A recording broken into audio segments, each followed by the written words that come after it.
Salut à tous, bienvenue dans cette nouvelle vidéo. On a subi beaucoup de traumatismes au Paris Saint-Germain en tant que supporter. On a vécu beaucoup de remontadas entre Chelsea en 2014, Barcelone en 2017, Manchester United en 2019, le Real Madrid en 2022. Ça fait beaucoup. Et les instigateurs de ces remontadas, faudrait-il s'en séparer? Je pense que oui. Ramos est parti, Messi est parti. Marco Verratti est sur le point de quitter le Paris Saint-Germain pour l'Arabie Saoudite, lui aussi qui a connu toutes les remontadas possibles et imaginables. Kylian Mbappé va quitter le Paris Saint-Germain à la fin du mercato.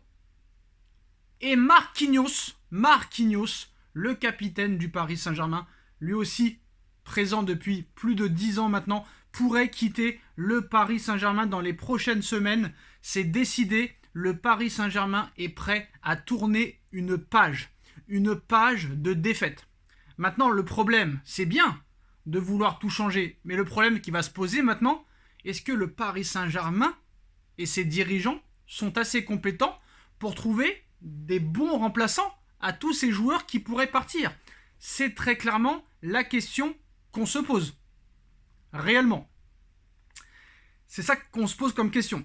Donc maintenant, on va faire un petit point sur les dernières informations mercato concernant le Paris Saint-Germain. On va commencer avec Renato Sanchez.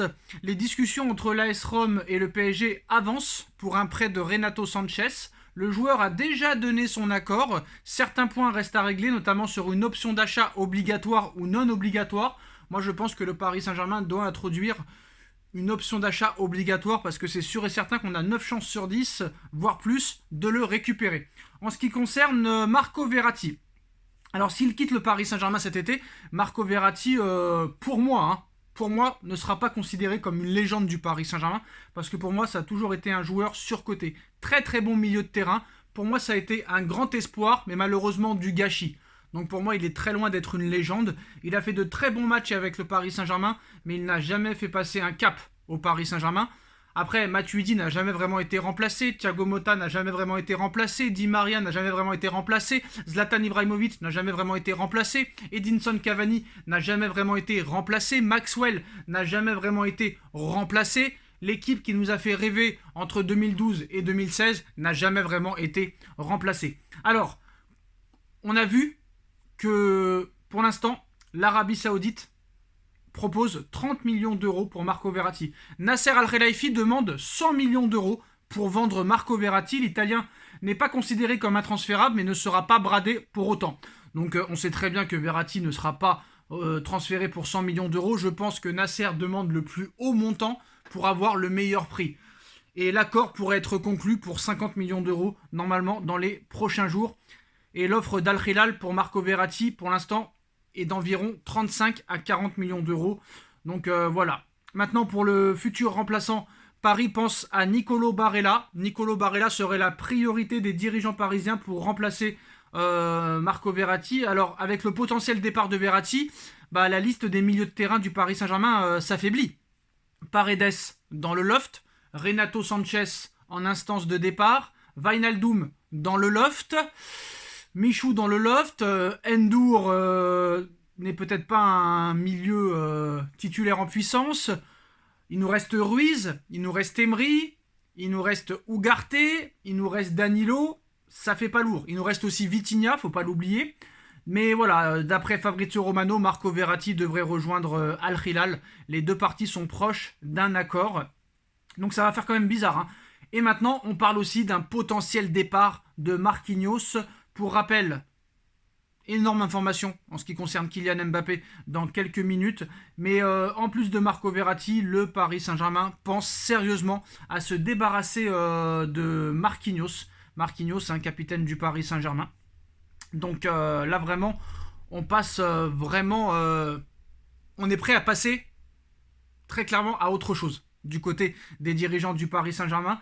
Alors Paris réfléchit également à vendre Marquinhos. Présent lors de la tournée japonaise, le capitaine est dans l'œil du cyclone et sa dernière sortie sur Kylian Mbappé en conférence de presse n'a pas du tout été appréciée. Paris le conserve dans l'effectif pour le moment pour le valoriser, mais si un club propose une offre jugée à la hauteur, Paris ne s'interposera pas. Le club veut tourner une page et rompre définitivement avec les traumatismes du passé. Et moi, je suis tout à fait d'accord avec ça. Maintenant, il va falloir trouver de bons remplaçants parce que là, Luis Campos, il a raté le mercato d'été 2022. Il a raté le mercato d'hiver complètement 2023. Et il est en train aussi de rater peut-être le mercato d'été 2023. Alors moi, voilà, très clairement, ça a l'air de bosser correctement cette saison. Maintenant, il va falloir trouver des remplaçants. Je pense que si Luis Enrique a signé au Paris Saint-Germain, c'est qu'il a dû avoir des garanties. Comme Mbappé l'année dernière. Et malheureusement, ces garanties et ces promesses n'ont pas été tenues. S'ils n'ont pas tenu promesse à Mbappé, pourquoi ils tiendraient promesse à Luis Enrique? Je pense que Luis Enrique ne se rend pas compte peut-être dans quel bourbier il est tombé. Alors, les possibles intéressés en ce qui concerne Marquinhos. On parle du Bayern de Munich, on parle de Manchester City et d'Arsenal qui pourraient être intéressés dans les prochains jours et pourraient faire une offre au Paris Saint-Germain. Le PSG attend 50 millions pour Marquinhos. Ça risque quand même d'être compliqué.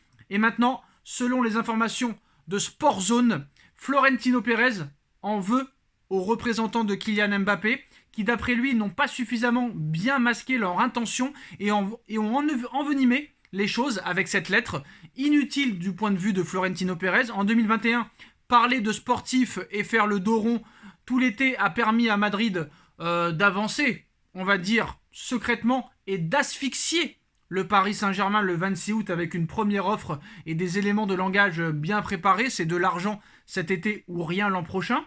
Alors le président du Real Madrid estime être dans une posture très délicate. Son objectif premier était une arrivée libre en 2024, mais ça se complique fortement.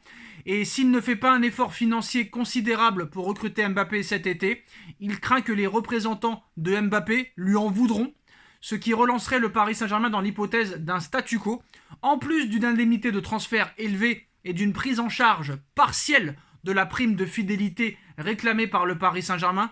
Le Real Madrid doit également payer une prime à la signature de 150 millions d'euros comme convenu en 2022. Donc quoi qu'il en soit, même si Pérez attend la fin de contrat de Mbappé en 2024, ça lui coûtera 150 millions de primes à la signature. Donc pour Pérez, ça ne change strictement rien de mettre 150 millions cet été en transfert ou 150 millions d'euros l'été prochain en prime à la signature à Mbappé. Donc la note est très élevée et ça ne passe pas du côté du Real. Mais il va bien falloir régler cette situation en payant le prix fort au risque de compromettre les relations avec le clan du joueur et peut-être le perdre définitivement si Pérez ne fait pas une offre cet été. Parce que pour rappel, il va faire une offre de 130. Paris refusera. Il va augmenter son offre entre 150 et 160. Et là, Paris, fort sûrement, va accepter. Mais Pérez, quoi qu'il en soit, ça lui coûtera minimum 150 millions parce qu'il y a un accord entre lui et le Mbappé pour une prime à la signature l'année prochaine de 150. Donc, quelle différence pour lui ça fait de donner 150 à Mbappé l'été prochain et pas au PSG, ou cette année 150 millions d'euros au PSG et pas à Mbappé. Quoi qu'il en soit, Pérez, ça lui coûtera 150 bâtons.